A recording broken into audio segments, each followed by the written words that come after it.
Hey everybody, it's Jason from the Texas Gun Vault, and today I'm coming to you with a really cool unboxing video, something I've been waiting for some time. This obviously is a firearm from one of my favorite gun companies, as you can see, B&T, and the gun that is in this box is the KH9SD. Now, unfortunately, I have to wait for B&T to ship the suppressor to my dealer, and then I have to form for it to myself before I can add it to this gun.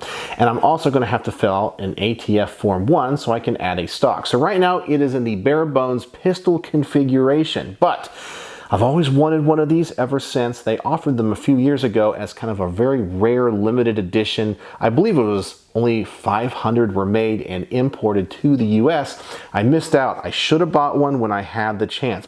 But now they have reissued these, and of course in the SD configuration, the intricately suppressed version. That is so cool. So I knew I had to have one. And people at B&T have been so supportive of my channel. They helped me acquire one of these, and I'm so excited to get one. This is just simply awesome and amazing. So let me adjust the camera and let's open this thing up and see what's inside.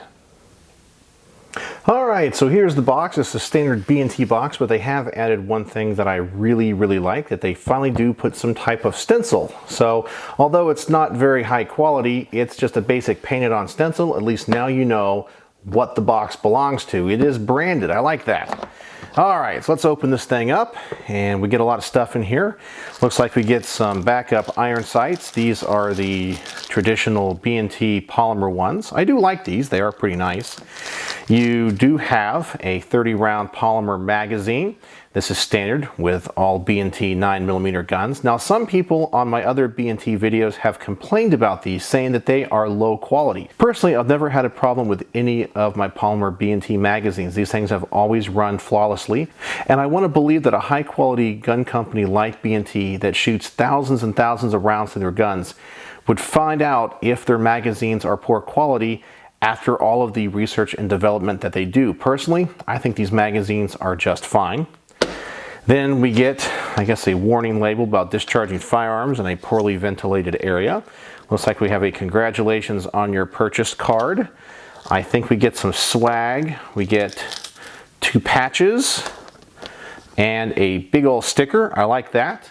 We get a sling, a cleaning kit right there, and that's nice. And then of course we get the pistol itself.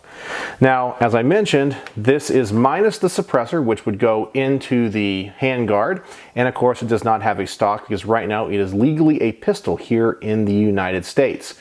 Now, this seems to be built to the same high quality that all of the other B&T guns that I own are, like the APC series, but this functions very differently than the APC or the GHM9. It has a double action trigger mechanism in it. It has a decocker. It has a top charging handle. The bolt hold open is here on the top, so if you pull this back, push that button, it holds the bolt open. Very different than all of your other B&T products. I know this is a modern iteration of a gun from the 1980s, and I believe Karl Brugger, who is the founder of B&T, was very fond of that gun and this design, and I believe that's what KH stands for. There's something about that, so that is really cool that it was kind of one of his personal projects and he brought this thing to life. So obviously he has built an amazing company, and this is just a product that he was very passionate about.